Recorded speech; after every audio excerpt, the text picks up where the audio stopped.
7 reasons why they don't help the Virgo sign. He knows. That moment when you realize you're always showing up for everyone. And when you need them, silence, excuses, absence. And you're left there, alone with your problem, wondering, why? Why do I run when they call but they disappear when I need them? And the answer you give yourself is usually painful. Maybe I don't deserve it. Maybe I'm not important. Maybe I asked for too much. But no, it's none of that. The truth is more complex and more revealing, because there are 7 specific reasons why people don't help you. And when you understand each one, you'll stop blaming yourself. You'll understand the pattern, and you'll finally have the power to change. So breathe, because some of these truths will hurt. They'll touch places you avoid looking at, but they will set you free. They will give you clarity. And clarity is power. So let's go. Let's unravel this mystery that keeps you alone. Reason 1. They assume you don't need it. Do you know why? Because you always solve problems. You always manage. You always come up with a solution. So in their minds, you're not human. You're a machine. A machine that functions perfectly without maintenance, without fuel, without rest. And when you're in crisis, when you're broken, when you finally need help, they don't see it. They can't even process it. Because the image they have of you is so solid, so competent, so always fine, that your suffering doesn't fit. It doesn't make sense to them, so they ignore it. Not maliciously, but unconsciously. They literally can't see you needing help, because you've never shown it before. Never let them see it. So when it finally appears, it's so out of the ordinary that their brains don't register it. It's like seeing something that shouldn't exist, and instead of processing it, they deny it. They rationalize it. Oh, but so-and-so always manages. So-and-so will solve it. So-and-so doesn't need my help. And you're left there, needing help. Invisible. Because you did such a good job of seeming invincible that now nobody believes in your vulnerability. Reason 2. You never ask for help directly. You wait. You wait for them to notice. You wait for them to see. You wait for them to offer.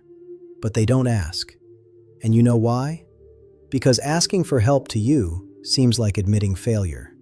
It seems like weakness. It seems like you're not as capable as you need to be. So you give indirect signals. You mention you're tired. You comment that you have a lot to do. You sigh. You wait for them to connect the dots. But they don't. Because everyone is busy with their own lives. Everyone is dealing with their own problems. So unless you're direct, unless you actually ask, they won't guess. They won't offer. Not because they don't care, but because they don't notice. And then you feel resentful. You feel hurt. Because I would never need so-and-so to ask. I would already know. But you're not everyone. You are exceptionally observant, exceptionally attentive, exceptionally capable of reading unspoken needs. And you expect others to have that same ability. But they don't. And expecting them to keeps you alone. Reason 3. You make it look easy. Every time you help, every time you solve a problem, you make it seem like it cost nothing, that it wasn't an effort, that it was quick, simple, without problems. Why? Because you don't want them to feel guilty. You don't want them to feel bad for asking. You don't want drama, so you minimize it. Oh, it was nothing. It was quick. No problem. And what do they learn? They learn that helping you is easy, that your needs are small, that solving your problems doesn't require much. So when you need them and they don't show up, it's not because they don't want to. It's because they genuinely think it's not a big deal. They think you'll solve it easily, like you always do. Because you never showed the real cost, never showed the sleepless nights, the stress, the energy spent. You hid the price, so they don't know. They don't value it, because you taught them it has no value, that it's easy. And now? Now they believe it. Reason 4. They are afraid of not being up to the task. Their standards are high, you know that.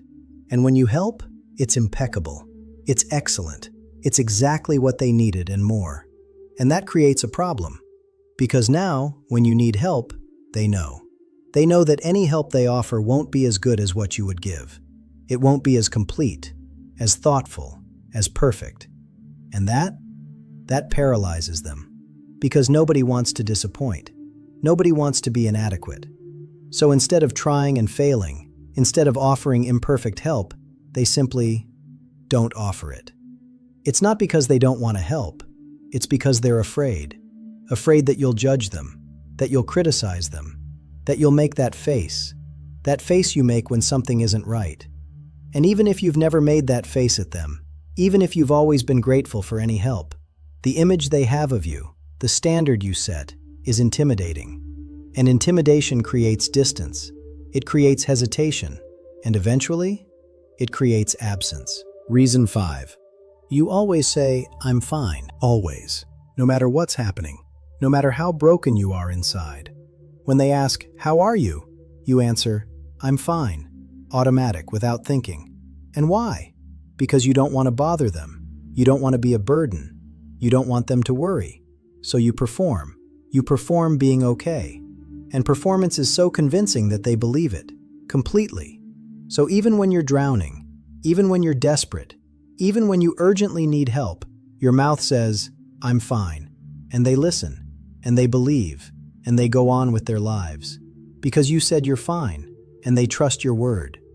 They don't know that behind that automatic phrase lies a crumbling reality.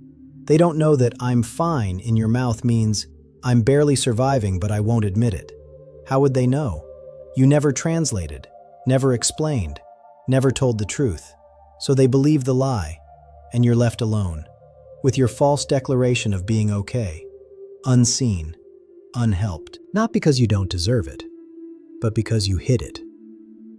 Reason 6. They got used to it. A pattern was established. You help, they receive. Repeatedly, consistently, without fail. And humans are creatures of habit, of expectation, of normalization. So what was a gift became an expectation. What was a favor became an obligation. What was generosity became normal. And when something becomes normal, it stops being noticed. It stops being valued. It stops being reciprocated. It's like breathing. You don't thank your lungs for each breath. You assume. And they assumed you. They assumed your availability, your ability, your willingness to help. And in this process of assuming, they stopped offering back. Because in the established dynamic, in the created pattern, you are the helper, and they are helped. And changing that, it requires awareness they don't have. It requires breaking a pattern you never enforced. So it continues. And you continue alone. Because the role was assigned, and nobody questioned it. Not them, not you. Until now. Reason 7. You reject help when it is offered.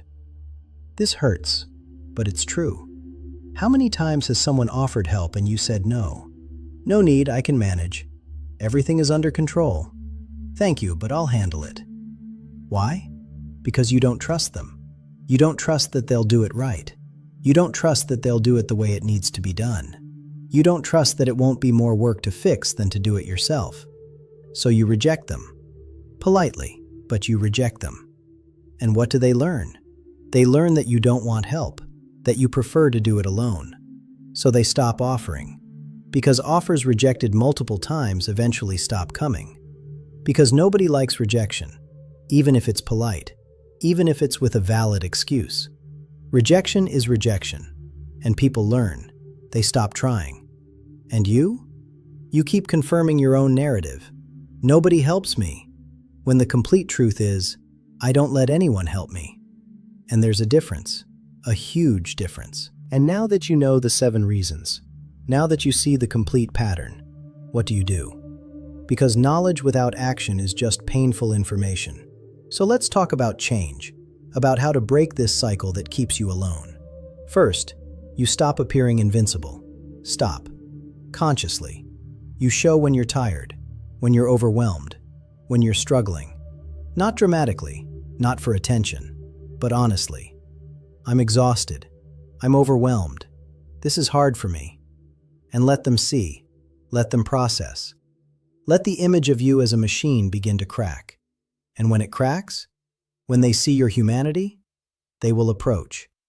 Not everyone, but the ones who matter, the ones who truly care. They will see opportunity. Opportunity to give back, to help, to be there, and they will show up. But only if you let them see. Second, you ask, directly, clearly, specifically, without expecting them to guess, without giving indirect signals. I need help with this. Can you do that for me? I need support with this. And yes, it will seem strange. It will seem uncomfortable. It will seem vulnerable, because it is. But vulnerability is a bridge. It's an invitation. It's an opening for connection. And when you ask directly, it eliminates guesswork. It eliminates doubt. And it gives clear permission for them to help. And most people? Most will say yes, because most want to help.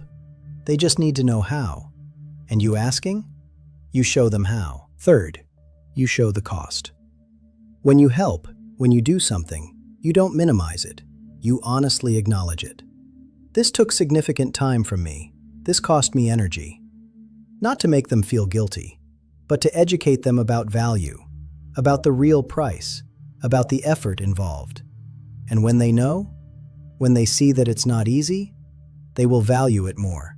They will hesitate less to help back, because they will understand. They will understand that you bleed, that you get tired, that you pay a price. And price recognition? It creates reciprocity. It creates equity. It creates a more balanced relationship. Fourth, you lower your standards. Not your personal standards, but the standard of help you accept from others. You allow imperfection. You allow incompleteness. You allow good enough instead of perfect. And when someone helps, even if it's not exactly how you would do it, you accept it. You thank them. You value it. And you don't correct them. You don't redo it. You don't criticize. Because imperfect help is better than no help. And when you graciously accept it, when you value effort even if the result isn't perfect, they feel good. They feel they made a difference, and they want to do it again and again. And the standard changes. From you alone doing it perfectly, to you together doing it good enough. And that's better. Fifth, you tell the truth. When asked, "How are you?" you answer honestly. "I'm struggling. I'm tired. I need a break." And yes, it will seem strange, because you always said, "I'm fine." But strange isn't bad. Strange is different, and different gets attention. It makes people pause. It makes them pay attention. And when do they pay attention? When do they really listen? They see. And seeing? They help. But only if you tell the truth. Only if you stop performing, "I'm fine," when you're not. Sixth, you break the pattern. Intentionally. You stop always being available. You stop always saying yes. You stop always solving problems. And you create space. Space where others can enter, can contribute, can help. Because while you fill all the space, there's no room for others. So you step back, strategically, and observe. Observe who enters, who offers themselves, who tries. And those who try? Those who appear when you create space? Those you keep close, those you value, those you invest in. And those who don't appear? Those who wait for you to come back and fill the space? Those you let go. Because a one-sided relationship isn't a relationship. It's a service. And you're not an employee. You're a person, deserving of reciprocity. Seventh, you accept help. Even imperfect help. Even inconvenient help. Even if it's not exactly what you needed, you accept it. Because acceptance trains. It trains them to help. It trains you to receive. And it creates a cycle of giving and receiving. Instead of just giving, giving until you're exhausted. You give, you receive, you give, you receive. And balance is established. And you stop drowning. You stop carrying everything alone. And you discover that there are people willing, wanting to help, waiting for an opportunity, but you were blocking them with rejection. with "I don't need it," with "I can do it myself." And when do you stop blocking? When do you open up? When do you allow it? You discover that you're not as alone as you thought. You were just blocking connection, blocking help, blocking reciprocity. And finally, the deepest truth. The 7 reasons why they don't help. 5 are about you, about patterns you've created, about messages you've sent, about walls you've built. And that can hurt. It may seem like I'm blaming you, but I'm not. I'm empowering you. Because if 5 of the 7 reasons are about you, you have the power to change 5 of the 7. You can't change them. You can't force them to notice, to offer, to show up. But you can change yourself. You can change patterns. You can change communication. You can change openness. And when does it change? When does it really change? They respond. Not all of them, but the ones that matter. And you discover. You discover that you don't need to be alone. You never needed to. You just needed to let it in. Let it help. Let it be imperfect. And when do you let it in? When do you really allow it? Life changes. Relationships change. You change. And loneliness? That loneliness that accompanied you for so long, it begins to diminish, gradually, gently, until one day, you look around and you realize you're no longer alone and that you never have to be again. Like the video and share it with someone of your sign too.